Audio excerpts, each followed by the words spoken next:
আসসালামু আলাইকুম, আমি জাবির সর্দার চলে এলাম আরও একটি নতুন ভিডিও নিয়ে আপনাদের সামনে। তো এখন যে ভিডিওটি স্টার্ট করলাম, ভিডিওটি শ্যামবাজার থেকে শুরু করলাম আর শেষ হবে বেনেপুকুর মহেশতলা থেকে। আমি শুরু করলাম শ্যামবাজার থেকে আর শেষ হবে বেনেপুকুর মহেশতলাতে। তো এখন যেতে যেতে আমি আপনাদের সাথে একটু খোঁজ গল্প করে করে যাই। তো সর্বপ্রথম বলবো, আমার ভিডিও অনেকে দেখে নিয়মিত, যখন ভিডিও ছাড়ি নিয়মিত কিছু মানুষ দেখে, কিছু ফ্রেন্ডস দেখে। তো তাদের প্রতি আমার একটা আলাদা কৃতজ্ঞতা কাজ করে। তারা আমার সব ভিডিওগুলো প্রায় দেখেছে, ভালো লাগে। ভ্রমণপ্রিয় মানুষ যারা, কলকাতার খুঁটিনাটি যারা জানতে চায়, কলকাতার সম্বন্ধে যারা জানার আগ্রহ প্রকাশ করে থাকে, সেই সমস্ত মানুষগুলো আমার এই ভিডিওগুলো দেখে। তো আমার খুব ভালো লাগে। আমার 2-3 জন ফ্রেন্ড আছে, তো তারা ভিডিওতে কমেন্ট করে ভালো মন্দ তথ্য দিয়ে থাকে, তথ্য দেয়। আমার একটা খুব মোস্ট পপুলার ফ্রেন্ড আছে, তো কোনো জায়গায় যদি কোনো ভুল ত্রুটি হয়ে থাকে বা যায়, সে আমায় কমেন্টের মাধ্যমে জানিয়ে দেয়। কিছুদিন একটা আগের ভিডিওতে উনি আমায় বলেছিল যে দাদা, আপনার থাম্বনেলের সাথে টাইটেলের মিল নেই, টাইটেলটা ভুল আছে, ঠিক করে নিন। আমি দেখলাম যে তাড়াহুড়ো করে 2টো ভিডিও করা ছিল, তো যে ভিডিওটা ছেড়েছি সেটার টাইটেল না দিয়ে অন্য একটা ভিডিওর টাইটেল দিয়ে ফেলেছিলাম। 2টো থাম্বনেল একসাথেই তৈরি করা হয়েছিল, তো সেক্ষেত্রে আমার একটু প্রবলেম হয়েছিল। তো ওই ফ্রেন্ড যখন আমায় কমেন্ট করে বলে যে আপনার টাইটেল ভুল আছে, একদিন পরে আমি আবার টাইটেলটা চেঞ্জ করলাম।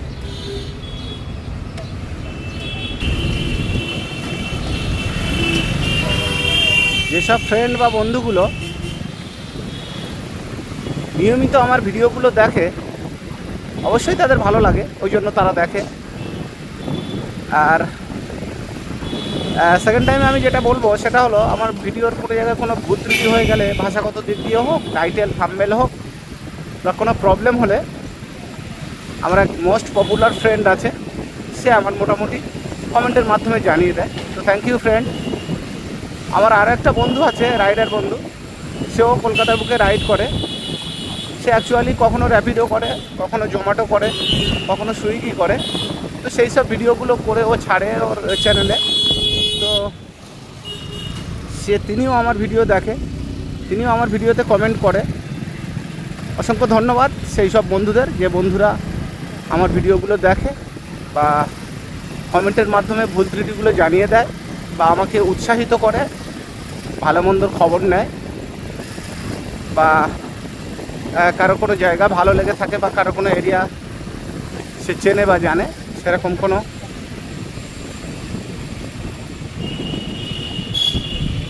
এরিয়া থাকলে তারা আমায় বলে, আমার খুব ভালো লাগে। তো এখন আমি শ্যামবাজার থেকে স্টার্ট করলাম, যাব আমি মহেশতলাতে, বেনেপুকুর মহেশতলাতে আমি যাব। আমার রাইডটি হতে চলেছে প্রায় 30 মিনিটের মতো। সবাই দেখাচ্ছে 40 মিনিট, তবে আমি ভিডিওটি করব 30 মিনিট। রাস্তায় প্রচুর কাজ হচ্ছে, অ্যাকচুয়ালি রাস্তা বন্ধ ছিল, আমি যেতে পারবো কি তাও আমি বুঝতে পারছি না।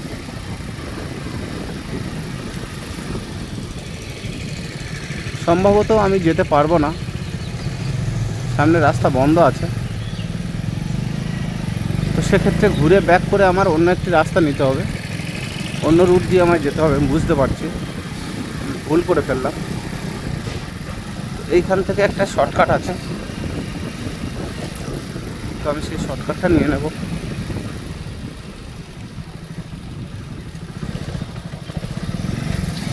এইখান থেকে একটা শর্টকাট দেখাচ্ছে, দেখি যাওয়া যায়।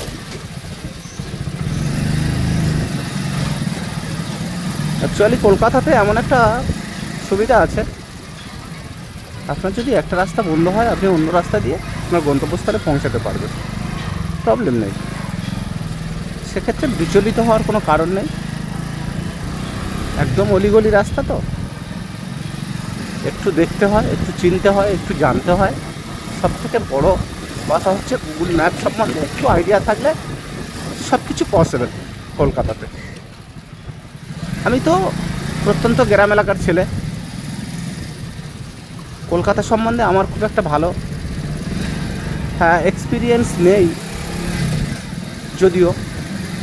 তো এখন আমি দীর্ঘদিন কলকাতার বুকে রাইড করছি, সেক্ষেত্রে মোটামুটি একটা মিনিমাম একটা এক্সপিরিয়েন্স আমার এসে গেছে।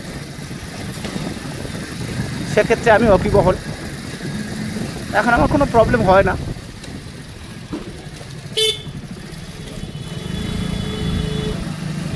যাই হোক, আমি যেসব রাস্তা দিয়ে এখন পার হওয়ার চেষ্টা করছি, ভুলেও এইসব রাস্তায় আসার চেষ্টা করবেন না। আপনারা যখন দূরান্ত থেকে আসবেন তখন মেন রোড ফলো করে আসবেন।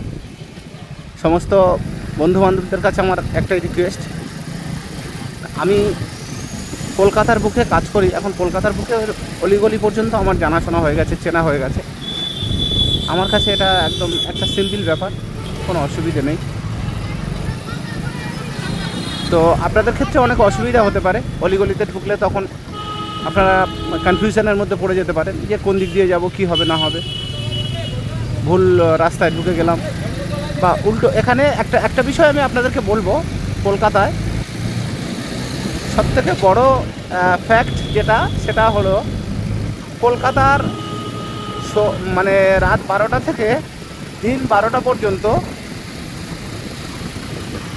যদি আপনার ডান দিকে গাড়ি যায়, তো রাত 12টার পর থেকে দিন 12টা পর্যন্ত সেই রুটে আপনার বাম দিকেই গাড়ি যাবে। একটা রুট আছে একদম জানাশোনা পরিষ্কার স্বচ্ছ রুট, সেটা আমি আপনাদেরকে বলি। এসপ্ল্যানেড থেকে একটু আগিয়ে গিয়ে, ধর্মতলা থেকে একটু আগিয়ে গিয়ে পাকি স্ট্রিট হয়ে পার্ক সার্কাস 7 পয়েন্টে ওঠার যে রাস্তাটা, ওই রোডটা হচ্ছে আপনার রাত 12টা থেকে দিন 12টা পর্যন্ত আপনি একদম মানে গড়িয়া থেকে শুরু করে সায়েন্স সিটির কাছ থেকে মা ফ্লাইওভার ধরে পার্ক সার্কাস 7 পয়েন্টে নেমে ওখান থেকে ডাইরেক্ট পাকি স্ট্রিট হয়ে আপনি এসপ্ল্যানেড ধর্মতলাতে চলে আসতে পারবেন, বা হাওড়াতে আপনি চলে যেতে পারবেন। ধর্মতলা হয়ে বিবিধিবাগ, সোনাপট্টি, বড়বাজার হয়ে আপনি হাওড়া ব্রিজের উপর দিয়ে হাওড়া স্টেশনে চলে যেতে পারবেন। আর ঠিক তার উল্টোটা যেটা হয় সেটা হলো 12টার পর থেকে আপনি হাওড়া স্টেশন থেকে গাড়ি ছাড়লে Howrah station, Howrah bridge, Burrabazar, Sonapatti, BBD Bag, Esplanade, Dharmatala, Park Street হয়ে পার্ক সার্কাস 7 পয়েন্ট হয়ে মা ব্রিজ হয়ে সায়েন্স সিটি হয়ে আপনি গড়িয়া যেতে পারেন। সায়েন্স সিটি হয়ে আপনি নিউ টাউনে যেতে পারেন, সায়েন্স সিটি হয়ে সেক্টর 5-এ যেতে পারেন, সায়েন্স সিটি হয়ে আবার আপনি ভোজেরহাট, পানতলা যেতে পারেন বা ঘটকপুকুরের দিকে যেতে পারেন। এটা হলো কলকাতা পাকি স্ট্রিটের একটা খুব জানাশোনা রোড। এই রোড সম্বন্ধে যারা জানেন না তাদেরকে বলে দিলাম, সকাল 6টা থেকে দুপুর 12টা পর্যন্ত পূর্ব দিক থেকে পশ্চিম দিকে গাড়ি আসবে, তার মানে সায়েন্স সিটির দিক থেকে পার্ক সার্কাস 7 পয়েন্ট হয়ে ধর্মতলার দিকে আসবে গাড়ি। আর 12টার পর থেকে হাওড়া, ধর্মতলা হয়ে সায়েন্স সিটির দিকে 7 পয়েন্ট হয়ে সায়েন্স সিটির দিকে যাবে মা ফ্লাইওভার হয়ে। এটা তোমাদের খেয়াল রাখতে হবে। আর ঠিক তেমনই ওই পাকি স্ট্রিটের আশেপাশের ছোটো ছোটো রোডগুলি একই নিয়মে ডাইরেকশান চেঞ্জ হয়। যেমনভাবে পাকি স্ট্রিটের ডাইরেকশানটা চেঞ্জ হয়, তেমনই এক্সাইড বা পাকি স্ট্রিট বা আপনার এসপ্ল্যানেড, চাঁদনির চক, এই আশেপাশে আপনার ওই রাজভবনের ওই দিকটা, হাইকোর্টের ওই দিকটা, বাবুঘাট, বিবিধি বাগের, সোনাপট্টির আশেপাশেরগুলো, বড়বাজারের দিকে, বা আপনার মোহাম্মদ আলী পার্ক থেকে শুরু করে সেন্ট্রাল পার্ক অ্যাভিনিউ থেকে শুরু করে আপনার আশেপাশের এই রুটগুলো টুকটাক এরকমই চেঞ্জ হয়, বেশিরভাগ অন ওয়ে হয়ে যায়। তো অন ওয়ে রাস্তাতে আপনি ঢুকলে আপনার কিন্তু ফাইন অনিবার্য, পুলিশ ফাইন করবে, আপনার ছাড়বে না। ফাইন অবশ্যই অনলাইনে না হলে অফলাইনে, অফলাইনে না হলে ঘুষ দিতে হবে, এটা অনিবার্য দিতে হবে, এটা কনফার্ম দিতে হবে, না দিলে পুলিশ ছাড়বেই না। তো সেই ক্ষেত্রে বলবো, কলকাতার ভিতরে যখন রাইড করবেন, গ্রামের থেকে বা মফস্বল থেকে যখন শহরে আসবেন, তখন মোটামুটি আপনারা একটু খেয়াল রাখবেন, একটু অবগত থাকবেন। ওয়ান ওয়ে রাস্তাতে ঢুকলেই কিন্তু আপনার ফাইন লাগিয়ে দেবেন। আগে ফাইন ছিল 500 টাকা, এখন কিন্তু 500 টাকার আর কোনো ফাইন নেই, এখন 500 টাকা 1000 টাকা হয়ে গেছে। তো সেই সুবাদে আমি বন্ধুদের বলবো, আপনারা একটু সংযত হয়ে সাবধানতার সাথে রাইড করবেন। সেনকো জুয়েলারি হাউস, বুঝতে পারছেন, এখানে বড় বড় জুয়েলার্স আছে, অনেক বড় বড় জুয়েলার্স, এপারে দুপারে অনেক বড় বড় জুয়েলার্স আছে। এটা হলো আপনার যে রোডটায় আমি এখন যাচ্ছি, সেটা হলো বিপিন বিহারী রোড এটা। হ্যাঁ, বিপিন বিহারী রোডে আপনি এখানে সোনার বিশ্বস্ত প্রতিষ্ঠানগুলি, এখানে বিশেষ সম্ভারগুলি, এখানে বড় বড় জুয়েলার্স, এখানে আপনি এখানে এই বিপিন বিহারী গাঙ্গুলি স্ট্রিট যেটা আছে, বিপিন বিহারী গাঙ্গুলি স্ট্রিটে আপনি দুধারে দেখতে পারবেন শুধু সোনার দোকান, বড় বড় সোনার দোকান। এটা কোথা থেকে আসছে? ডাইরেক্ট আপনি শিয়ালদায় নামবেন, শিয়ালদায় নামলে শিয়ালদা মেট্রোর পাশ থেকে সোজা বিবিধি বাগের দিকে যে রাস্তাটি চলে এসছে, মানে হুগলি নদীর দিকে, হাওড়া নদীর দিকে যে রাস্তাটা চলে এসছে, একদম সোজা মেট্রোর পাশ ধরে, শিয়ালদা মেট্রোর পাশ ধরে সোজা যে রাস্তাটা চলে এসছে, এটা বিপিন বিহারী গাঙ্গুলি বলে। তো এই রোডটা ধরে যখন আসবেন, তখন দেখবেন শিয়ালদা ছেড়ে একটু আগে আসলে দুধারে বিপিন বিহারী গাঙ্গুলি স্ট্রিটে বড় বড় সোনার দোকানগুলি আছে দুধারে। এটা একদম এখানে অনেকগুলো, মানে কি বলবো, সোনার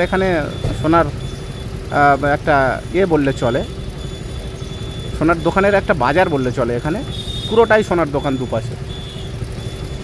তো আমি এখন বিপিন বিহারী স্ট্রিট থেকে সোজা আপনার বিবিধি বাগের কাছে উঠব। বিবিধি বাগের কাছ থেকে তারপরে আমি লেফটে নিয়ে সোজা মহেশতলার দিকে যাব আর কি। আপনার ওই ধর্মতলাটা হয়ে ময়দান রোড দিয়ে আমি যেতে যেতে বলছি, এখন আমি পাওয়ার টুলস ভবনের কাছে গিয়ে উঠবো, বিবিধি বাগের একটু আগে। এখনও আমি বিপিন বিহারী গাঙ্গুলি স্ট্রিট দিয়ে যাচ্ছি। তো সোনার দোকানগুলো আমি ছেড়ে এসেছি।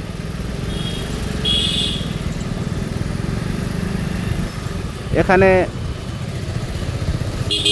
আপনারা দুধারে লক্ষ্য করলে দেখতে পাবেন। হ্যাঁ, একটা জিনিস আমি লক্ষ্য করি, সেটা এই যে বিষয়টা, আমাদের জাতীয় পতাকা এখন আর তেমন রাস্তাঘাটে উঠতে দেখা যায় না। এখন একটা বিশেষ একটা পতাকা, সেটা গেরুয়া পতাকার উপরে শ্রী রামকৃষ্ণের প্রতিচ্ছবি, গেরুয়া পতাকার উপরে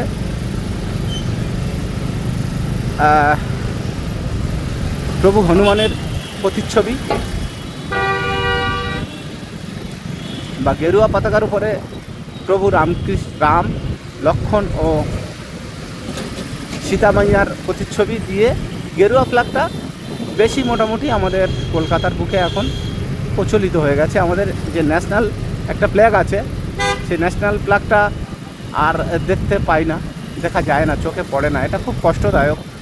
আমরা হলাম স্বাধীন ভারতবর্ষের মানুষ, তো আমাদেরকে ন্যাশনাল ফ্ল্যাগের উপরে একটা আস্থা বা ভরসা রাখা উচিত। সেটা আমাদের কাছ থেকে আস্তে আস্তে বিলুপ্ত হতে চলেছে। তার একটাই কারণ, কিছু কট্টর হিন্দু তারা মনে মনে করে যে আমরা এটা হিন্দুস্তান করব আর ন্যাশনাল ফ্ল্যাগটা বাদ দিয়ে এটা গেরুয়া ফ্ল্যাগ করব। এইরকম একটা চিন্তাভাবনা, চিন্তাধারার মধ্যে তারা চলে। গায়ের জোরে, ক্ষমতার জোরে তারা ন্যাশনাল ফ্ল্যাগ বাদ দিয়ে গেরুয়া ফ্ল্যাগটা বেশি করে প্রচলিত করার চেষ্টা করছে। তবে একটা কথা বলি বন্ধু, যতদিন ডাক্তার আম্বেদকরের সংবিধান আছে ততদিন ন্যাশনাল ফ্ল্যাগটা অবশ্যই থাকবে, ইন্ডিয়ান ফ্ল্যাগটা অবশ্যই থাকবে। আর যদি কোনো রাজনৈতিক দল ক্ষমতায় এসে টোটাল সংবিধানটা চেঞ্জ করতে পারে, ইন্ডিয়ার বৈষম্যটা যদি নষ্ট করতে পারে, সংবিধানটা যদি চেঞ্জ করতে পারে, তাহলে এই ন্যাশনাল ফ্ল্যাগ, ইন্ডিয়ান ফ্ল্যাগ, এই ফ্ল্যাগ বাদ দিয়ে তখন কিন্তু যেটা আমরা দেখি সাদা সবুজ গেরুয়া রঙের 3 রঙের একটা ফ্ল্যাগ, সেই ফ্ল্যাগটা বাদ দিয়ে কিন্তু তখন ইন্ডিয়ান ফ্ল্যাগ হিসাবে শুধু গেরুয়াই। হয়তো এখন আমি চলে এসেছি লালবাজার, আপনারা দেখতে পাচ্ছেন এটা লালবাজার পুলিশ স্টেশন। এটা এই আমার ডান দিকে রাইট সাইডে লালবাজার পুলিশ স্টেশন, এটা লালবাজার পুলিশ স্টেশন। এটা ওই লালবাজার পুলিশ স্টেশনের একদম পাওয়ার টুলস ভবন বলে, এটাই পাওয়ার টুলস ভবন আমার সামনে। তো আমি এটা দিয়ে মাদিক নিয়ে আমি এসপ্ল্যানেড ধর্মতলা হয়ে মহেশতলার দিকে যাব। তো এখন আমি লালবাজারের এখানে দাঁড়িয়ে রয়েছি।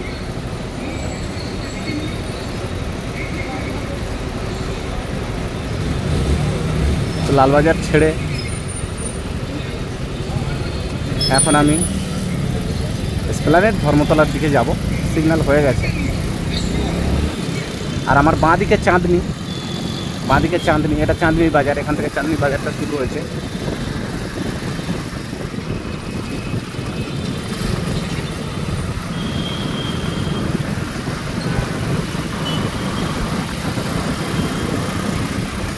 তো আমার সামনে দেখতে পাচ্ছেন বিএসএনএল ভবন, ইউনাইটেড টাওয়ার ভবন আমার সামনে। ইউনাইটেড টাওয়ার ভবনের ঠিক পিছনে আছে রাজভবন। এগুলো কিন্তু এই যে বিল্ডিংটা দেখতে পাচ্ছেন, এটা কিন্তু ব্রিটিশ আমলের তৈরি বিল্ডিং, ব্রিটিশরা তৈরি করে গেছে। এই যে বিল্ডিং, ইউনাইটেড টাওয়ারের অপোজিটে যে বিল্ডিংটা, এটা কিন্তু ব্রিটিশরা তৈরি করে গেছে। এখনও পর্যন্ত ব্রিটিশদের কিছু নিদর্শন রয়ে গেছে পশ্চিমবঙ্গতে। এগুলো ব্রিটিশদের তৈরি করা বিল্ডিং বলে খুব মজবুত বা শক্ত, টেকসই, এখনও পর্যন্ত ঠিকঠাক আছে। এটা বিএসএনএল ভবন, এটা আমার এই লেফটে রাইটে সামনে ইউনাইটেড টাওয়ার, তারপরে আপনার এর পিছনে আছে রাজভবন। রাজভবনের একটু ওদিকে আবার আপনার হাইকোর্ট আছে, কলকাতা হাইকোর্ট। রাজভবন আর হাইকোর্ট প্রায় কাছাকাছি। তো আমি রাজভবনটা পুরোপুরি দেখাতে পারবো না, যেখানে আপনার পি.কে. বোস যেখানে বসেন, সেই রাজভবন।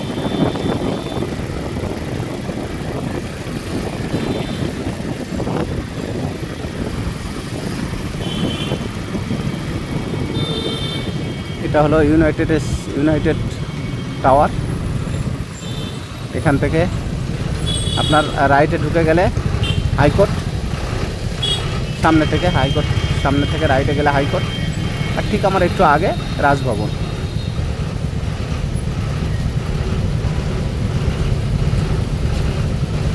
যে রাজভবনে এখন পি.কে. বোস বসেন, আপনারা জানেন।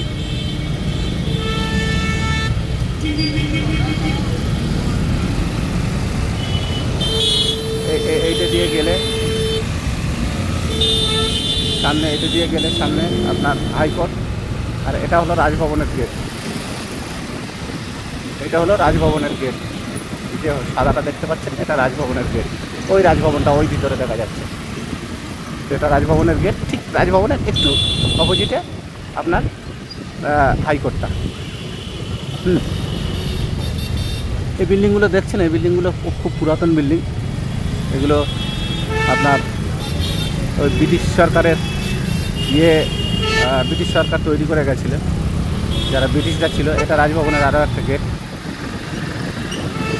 তো এখন আমি পুলিশ পয়েন্টের এখানে এসেছি, প্ল্যানের ধর্মতলার পুলিশ পয়েন্ট আমার সামনে। হ্যাঁ, পুলিশ পয়েন্টের এখান থেকে আমার ডান দিকে মোহনবাগান ক্লাবের মাঠ আছে। তারপরে আর একটু রাইটে ইডেন গার্ডেনের মাঠ। আমি এখন পোপার ময়দানের বুক চিরে যাব, একদম দুদিকে ময়দান। এটা হলো পুলিশ পয়েন্ট, আমার সামনে যেটা আছে এটা এখন পুলিশ পয়েন্ট। এটাকে পুলিশ পয়েন্ট বলে। ওই যেটা দেখতে পাচ্ছেন, ওটা ইডেন গার্ডেনের ক্রিকেট মাঠ। ওই যে একদম সূর্য সোজা, ওটা ইডেন গার্ডেনের ক্রিকেট মাঠ। আমার সামনে যে লাইটগুলো দেখতে পাচ্ছেন মাঠে, এটা হলো মোহনবাগানের খেলার মাঠ। একদম এটা মোহনবাগানের খেলার মাঠ, আর ওটা ইডেন গার্ডেনের মাঠ। এখন আমি পুলিশ পয়েন্ট দিয়ে বার হয়ে যাচ্ছি। এখন খেলা এখানে হচ্ছে, এই মাঠে সম্ভবত ক্রিকেট হচ্ছে। এই ছোট মাঠটায় ক্রিকেট হচ্ছে। এখানে এই বক্স অফিস মানে এটা টিকিট কাউন্টার, এই মাঠে খেলাটা হচ্ছে। এখন মেন মাঠটা ইডেন গার্ডেনের মাঠে সম্ভবত খেলা হয়নি। এই মোহনবাগান না, মোহামেডান স্পোর্টিং ক্লাবের মাঠ। এটা মোহামেডান স্পোর্টিং ক্লাবের মাঠ, আমি ভুল করে ফেলেছিলাম, সরি। এপারে আপনার ময়দান, এপারে ময়দান। এটা হলো রেড রোড। এই এখানে রেড রোডে যে কার্নিভালগুলো হয় আপনারা দেখেছেন, দুর্গাপূজার সময় দুর্গা ঠাকুরের কার্নিভাল আসে এখানে। আমাদের স্বাধীনতা দিবসের দিন যে প্যারেড হয় এখানে হয়, এই রেড রোডে হয়।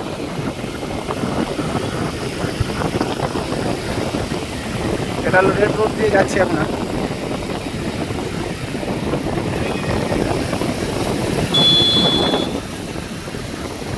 রেড রোড দিয়ে কিছুটা গিয়ে রাইটে আমি খিদিরপুর রোড নিয়ে নেব। খিদিরপুর হয়ে আমি মহেশতলাতে যাব। এখন আমার সিগন্যালটা আছে,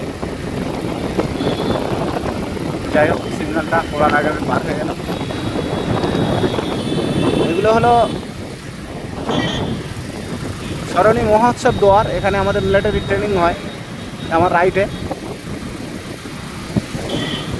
মহোৎসব দুয়ার, এটা এখানে মিলিটারি ট্রেনিং হয়। এখানে মিলিটারি ফোর্সরা এখানে থাকে। এখানে কেন্দ্র সরকারের যত মিলিটারি আছে আমার এই ডান দিকে। এখানে আবার শুনেছি আমি, এখানে গোরা সৈন্য থাকে, এখানে মাটির ভিতরে গোরা সৈন্য থাকে। এই মহোৎসব দুয়ার এটা, এখানে সমস্ত মিলিটারিরা থাকে। দেখেছি মিলিটারি গাড়ি এখান থেকে বার ঢুকতে দেখেছি আমি। এই দুপাশে দেখছেন, এটা আমার বাম পাশে ময়দান, বড় ফাঁকা ময়দান।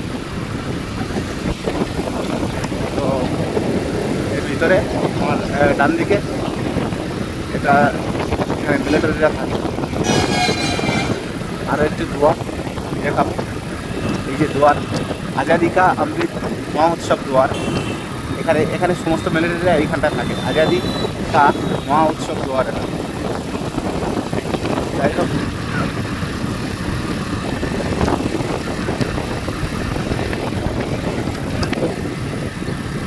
সমস্ত মিলিটারিরা সব এখানে থাকে। মিলিটারি ভবন, সমস্ত মিলিটারি পশ্চিমবঙ্গের যে সমস্ত মিলিটারি এখান থেকেই সার্ভিস দেওয়া হয়, আবার সব এখানে ফিরে আসে। আর যখন কোনো কাজের জন্য এক্সট্রা মিলিটারি ফোর্স থাকে, তখন কেন্দ্র সরকার বিভিন্ন রাজ্য থেকে সেই ফোর্সগুলো পাঠায়। আর আমার বাঁদিকে রয়েছে রেস মাঠ। এটা হলো রেস মাঠ, এখানে ঘোড়ার রেসটা হয়। এখানে ওইখানটা ওই গ্যালারি আছে আমার সামনে, হাত দিয়ে দেখাচ্ছি, ওখানে গ্যালারি আছে। ওই গ্যালারিতে বসে বসে সব ঘোড়ার রেসটা দেখে। বা ওখানে সব জুয়া খেলা করে শুনেছি, প্রচুর জুয়া হয় ওখানে। এটা হলো সেই রেস মাঠ আমার বাঁ দিকে। আর এই ডান দিকে যে রাস্তাটা নামছে এটা হচ্ছে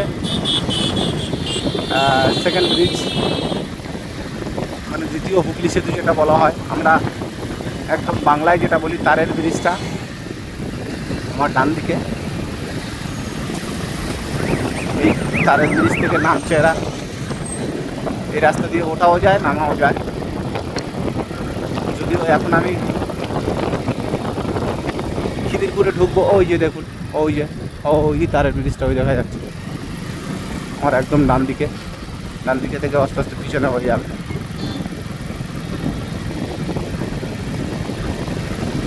আমাদের সমস্ত পুলিশ ট্রেনিংগুলো হয় আমার এই পাঁদিকে, এইখান থেকে পাঁদিকে। পিজি থেকে ছেড়ে একটু আগে আসলে সমস্ত পুলিশ ট্রেনিংগুলো এখানে হয়, বা সমস্ত যে এখন সিভিকগুলো নিচ্ছে, সিভিক ভলেন্টিয়ারগুলো এখানে ট্রেনিং হয়।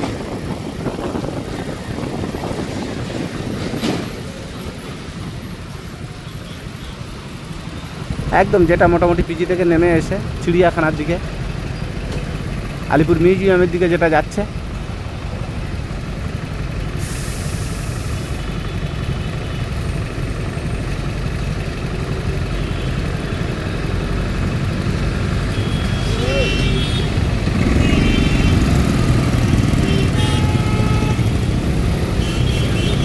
এখন আমি খিদিরপুরের ব্রিজের উপরে উঠবো।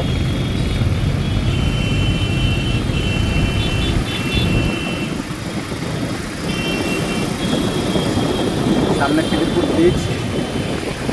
খিদিরপুর ব্রিজ হয়ে আমি আন্দামান ডক, যে আন্দামান ডকটা আছে না, এখান থেকে যে ডক থেকে জাহাজগুলো ছাড়তো, এখন সম্ভবত এই আন্দামান ডক থেকে আর জাহাজ ছাড়ে না, হলদিয়া বন্দর থেকে ছাড়ছে।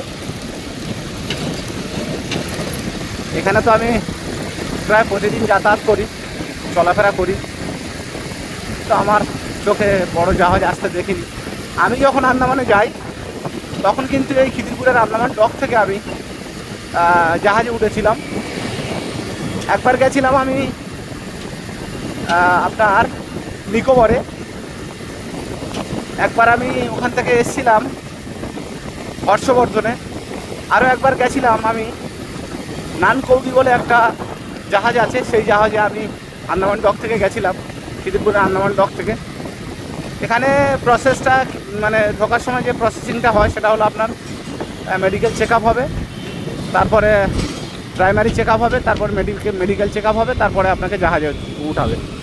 তো যাই হোক, এখান থেকে আন্দামান ডক থেকে আগে আন্দামানের জাহাজগুলো এখান থেকে ছাড়তো, আন্দামানের নিকোবরের যে জাহাজগুলো। তো আমি প্রথম যখন যাই তখন আকবর ছিল, আকবর জাহাজটা এখানে ছিল, আমি দেখেছিলাম, তবে ওটার এখনও সৌভাগ্য হয়নি, আর হবে না মনে হচ্ছে কোনো দিনের জন্য।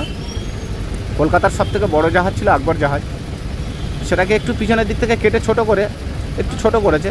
যদি আমি আকবর জাহাজে চড়িনি, তবে আন্দামানের এই যে জেটি থেকে, এখান থেকে আমি নিকোবর বলে একটা শিপে গিয়েছিলাম আন্দামানে, আর তারপরে আসার সময় এসেছিলাম হর্ষবর্ধনে। আবার একবার গেছিলাম আমি এখান থেকে নানকৌড়িতে, আন্দামানে গেছিলাম, সরি নানকৌড়ি থেকে আমি আন্দামান থেকে চেন্নাই গেছিলাম। চেন্নাই নেমে ওখানে আমি অ্যাপোলো হসপিটালে কাজ করেছিলাম প্রায় 17 মাস মতো। ডাইরেক্ট আন্দামান থেকে আমি চেন্নাই অ্যাপোলো হসপিটালে কাজ করেছিলাম। আমি একটা অনলাইনে পরীক্ষা দিয়েছিলাম, সেখানে আমি টেস্টে পাস করি, তো আমাকে কল করা হয়েছিল কাজ করার জন্য। তো আমি ডিরেক্টলি আন্দামান থেকে আমি চেন্নাই চলে গেছিলাম নানকৌড়ি বলে একটা জাহাজে করে। 2175 টাকার টিকিট নিয়েছিল তখনকার সময় লেগেছিল 3 দিন। আর আমাদের এখন আমি খিদিরপুর ফেন্সি মার্কেট, আমি এই ফেন্সি মার্কেট ছেড়ে যাচ্ছি। আর ইন্ডিয়া রেস্টুরেন্ট, এটা হচ্ছে কি ফেন্সি মার্কেটের একটা খুব ঐতিহ্যবাহী একটা রেস্টুরেন্ট, ইন্ডিয়ান রেস্টুরেন্ট। আমার সামনে পড়বে আন্দামান জেটি, আমি ওখানে গিয়ে দেখাবো আপনাদের আন্দামান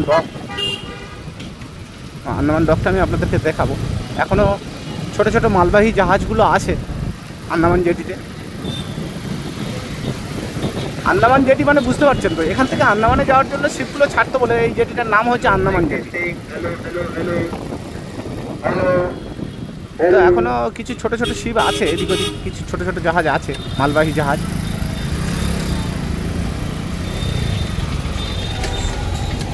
তবে যেটা পিপল শিপ ছিল না, যাত্রীবাহী জাহাজটা সেটা এখন এখান থেকে আর ছাড়ে না, আমি দেখিনি ছাড়তে। প্রায় 2 বছর মতো হচ্ছে আমি এখানে কলকাতায় কাজ করছি। 1 বছর 6 মাস 7 মাসে পড়েছে আর কি। আমি এখনও পর্যন্ত আমার চোখে পড়েনি যে যাত্রীবাহী জাহাজগুলো এখান থেকে ছাড়তে। তবে আমি যখন গেছিলাম 10-12 বছর আগে, তখন এখান থেকে ছেড়েছিল, আন্দামান ডক থেকে। আমি এই চলে এসেছি, প্রায় ডকে চলে এসেছি, আন্দামান ডকে কাছাকাছি চলে এসেছি। এখানে আপনারা দেখেছেন যে ব্রিজটি সোজা দুদিকে উঠে দাঁড়ায়। আমি এখন সেই ব্রিজের উপর দিয়ে যাব। যখন জাহাজটা ঢোকে, ব্রিজটা সোজা দুটো ভাগ হয়ে দুদিকে একদম খাড়া হয়ে দাঁড়িয়ে যায়। আর ঠিক এই ব্রিজের আমার রাইট সাইডে আরও একটা ব্রিজ আছে যেটা ঘুরে যায়, বড় একটা ব্রিজ, প্রায় 100 ফুট একটা ব্রিজ। জাহাজ আসলে ঘুরে ডিরেকশান চেঞ্জ হয়ে সোজা হয়ে যায়, আবার জাহাজ চলে গেলে ডিরেকশান চেঞ্জ হয়ে রাস্তার সাথে কভার আপ হয়ে যায়। তো এখন যে ব্রিজটি, আন্দামানের ডগের যে ব্রিজটি আমি উঠব, সে ব্রিজটি জাহাজ ঢোকার সময় 2 পাশ দিয়ে সোজা খাড়া হয়ে যায়, দাঁড়িয়ে যায় একদম ব্রিজটি। জাহাজ চলে গেলে আবার যথাযথ স্থানে ব্রিজটি নিয়ন্ত্রণ করে। এখন আমি সেই সোজা দাঁড়িয়ে যাওয়া ব্রিজের উপরে উঠব। আন্দামান ডগের ব্রিজ এটা, এইখান থেকে এই যে ভাঙা আছে খিল আছে, এইখান থেকে এই দেখুন এই বললাম এটা আন্দামান ডগ। এদিকে জাহাজ আছে কিছু, দেখতে পাচ্ছেন ছোটো বড়ো জাহাজ এদিকে কিছু আছে, কিন্তু ঠিক এর অপোজিটে এইখান থেকে ছাড়তো শিপগুলো। এখানেও শিপ আছে এখন কিছু, এই আমার রাইট সাইডেও কিছু শিপ আছে। ওই যে ছোট্ট একটা ওই যে ব্রিজটা দেখছেন, ওই ব্রিজটা ঘুরে যায়। 100 ফুটের বেশি ব্রিজ ওটা একদম ঘুরে ডিরেকশন চেঞ্জ হয়ে যায়। আর এইখান থেকে এই যে এখানে জাহাজটা দাঁড়িয়ে আছে, এইখান থেকে আন্দামানের জাহাজগুলো ছাড়তো আর কি। তো এখন অনেক দিন দেখছি এখান থেকে জাহাজগুলো ছাড়ে না। এটা সেই খিদিরপুরের সেই 2 দিক দিয়ে খাড়া হয়ে যাওয়া ব্রিজ, উঠে দাঁড়িয়ে যাওয়া ব্রিজ, তার উপর দিয়ে আমি যাচ্ছি। এটা আন্দামান ডক পার হয়ে এলাম। এখন আমি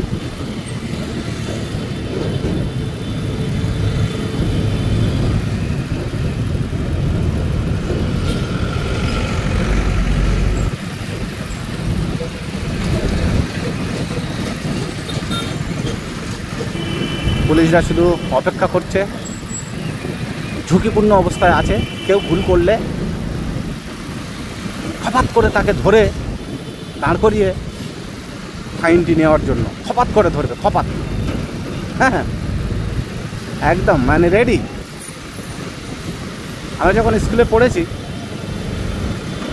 তখন আমাদের খেলার টিচাররা আমাদেরকে বলতো, যখন দৌড় প্রতিযোগিতা হতো, রেডি স্টেডি গো। তো রেডি স্টেডি গো, তো ওরা ঠিক সেই রকম পজিশানে রয়েছে, রেডি স্টেডি হয়ে রয়েছে একদম, মানে ভুল করলেই পাকড়াও করবে, হঠাৎ করে ধরবে। হ্যাঁ, ধরেই মাত্র ফাইন। জাস্ট তুমি একটা ছোট্ট ভুল করবে আর ওরা তোমাকে ধরবে, ধরে ফাইনটা নেবে। এরকম সিচুয়েশান বা পজিশানের মধ্যে ওরা সবসময় বিলং করে।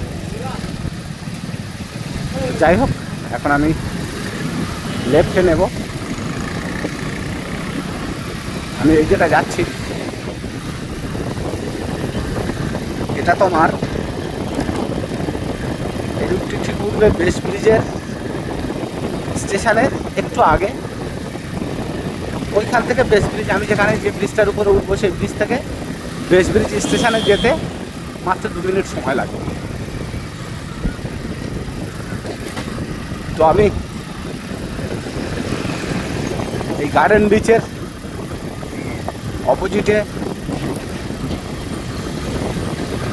রেল কলোনি থেকে, এই রেলের বড় বড় কোম্পানিগুলো এখানে আছে।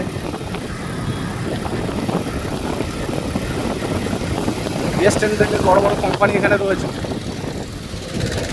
তারা এক্সপোর্ট ইম্পোর্টের, লোহা জাতীয় দ্রব্যের এক্সপোর্ট ইম্পোর্টের বিজনেসটা ঠিক এইখান থেকে হয়, বেস ব্রিজের ঠিক অপোজিটের থেকে।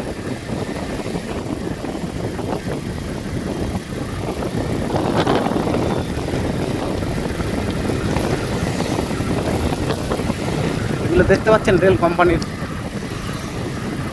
স্টোর এগুলো।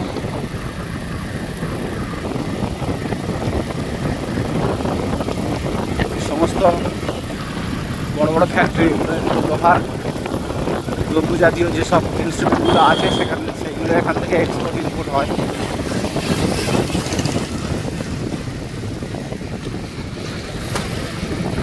এখন আমি বেস ব্রিজের ওখানে যাব।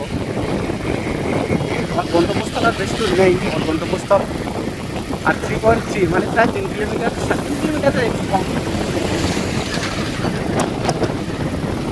রেল কোম্পানির স্টোর এগুলো, গুদাম এগুলো, রেল কোম্পানির ঘর এগুলো। দুদিকে আমার দু সাইডে এখানে অনেক হাউস বিধ্বংসী অবস্থায় পড়ে রয়েছে, অনেক ঘর বিধ্বংসী অবস্থায় পড়ে রয়েছে, বড় বাড়ির মতো, ভূতের বাড়ির মতো এইসব বাড়িগুলো এগুলো তৈরি করে গেছে আপনার সেই ইংরেজরা, ব্রিটিশ আমলে তৈরি করে গেছে। 1947 সালের আগে তৈরি এগুলো, স্টেট কোম্পানি এগুলো তৈরি করে গেছে।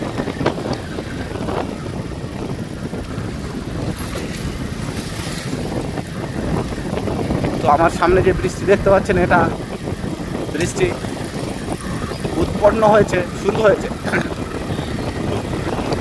মাঝেরহাট স্টেশনের কাছ থেকে, মাঝেরহাট মেট্রো স্টেশনের কাছ থেকে শুরু হয়েছে, আর বৃষ্টি শেষ হয়েছে গার্ডেন রিচের ওইখানটা গিয়ে। হ্যাঁ, গার্ডেন রিচের কিছু আগে গিয়ে শেষ হয়েছে। এই উপরে এই ব্রিজটাতে খুব গাড়ি ঘোড়া কম চলে।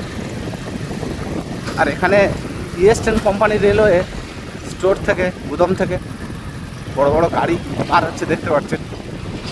এখানে বিভিন্ন রকমের, শুধু লোহা কেন, বিভিন্ন রকমের নামি দামি কোম্পানির দ্রব্যজাতি এখান থেকে আউটপুট ইনপুট হয়।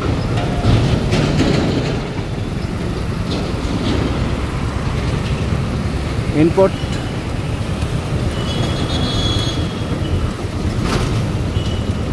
এগুলো হচ্ছে ইনপুটেড কোম্পানি।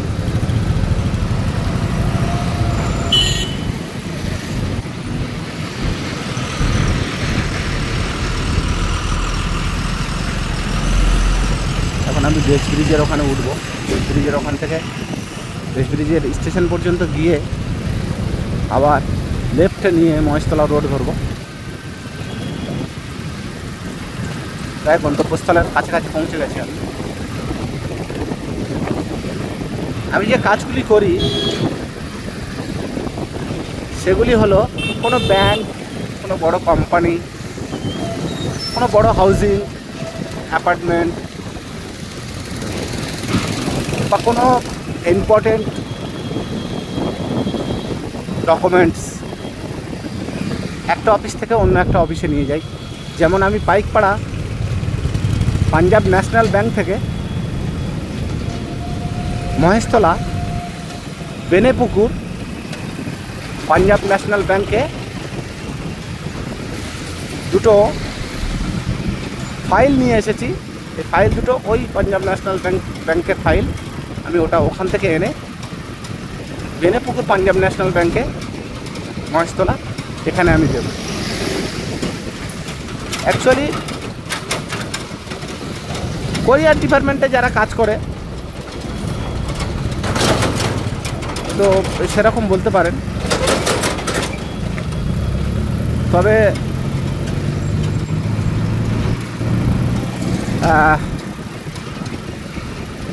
যারা ওই কাজ করে, যারা হচ্ছে আপনার পার্সেলের কাজ করে, তারা আনঅফিসিয়ালি কাজ করে। আমার কাজটা অফিসিয়ালি কাজ হয়। আমার কাজটা একটা চিরনির্ধারিত কাজ, কম্পালসারি এই কাজটা করতে হবে কনফার্ম।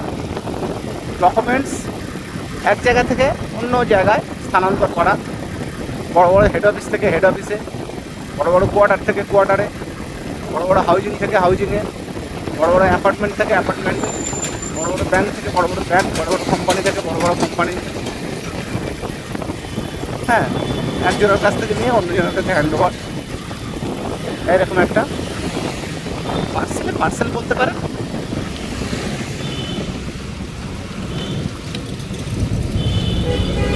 কোরিয়ার বলতে পারেন। অ্যাকচুয়ালি আমি এখন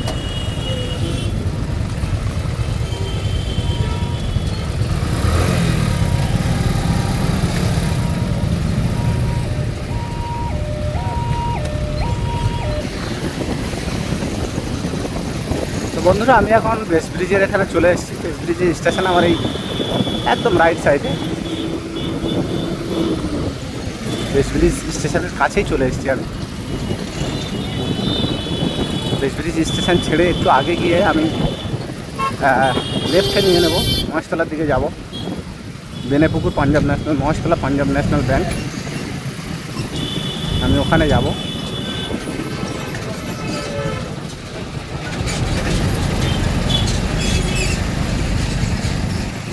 তো এখন আমার রাইট সাইডে হচ্ছে আপনার বেস্ট ব্রিজ স্টেশন,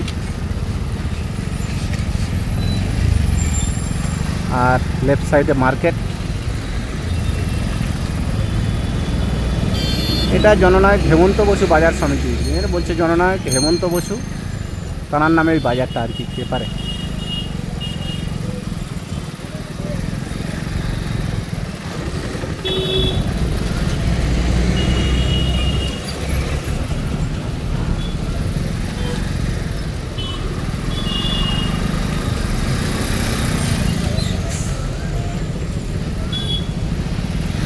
এটা জিঞ্জিরা বাজার, ঠিক আপনার বেস্ট ব্রিজ স্টেশনের অপোজিটে এটা হলো জিঞ্জিরা বাজার।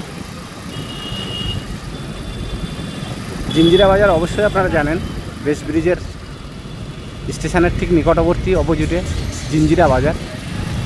এখন আমি জিঞ্জিরা বাজার থেকে মহেশতলার দিকে যাব, তারপরে আমার গন্তব্যস্থল খুব কাছাকাছি এসে গেছে।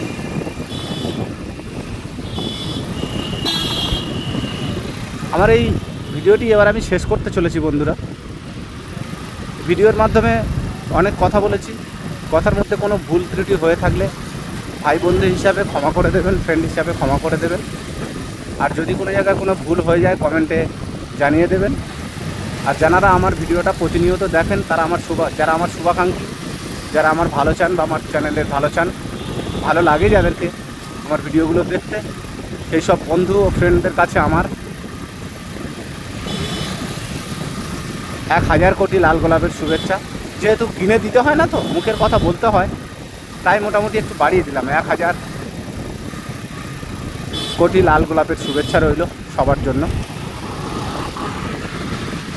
যারা আমার শুভাকাঙ্ক্ষী বা আমার এই ভিডিওগুলো দেখেন। যদি আমার এই ভিডিও ভালো লেগে থাকে, ভিডিও থেকে যদি কোনো কিছু উপকৃত হন বা কিছু জানার থাকে বা কিছু জেনে যান, তাহলে প্লিজ একটা লাইক করে দেবেন। আর যদি ভিডিওতে কোনো ভুল ত্রুটি হয়ে যায় কথার মাধ্যমে, সেটা কমেন্ট করে আমাকে জানিয়ে দেবেন, তাহলে আমি খুব আনন্দিত হব। আর যদি এই ভিডিওগুলো প্রতিনিয়ত দেখতে চান, তাহলে আমার চ্যানেলটা সাবস্ক্রাইব করে দেবেন। এইটুকু অনুরোধ রইল আপনাদের কাছে। খোদা হাফেজ, নমস্কার, সবাই ভালো থাকবেন। জয় হিন্দ, জয় বাংলা।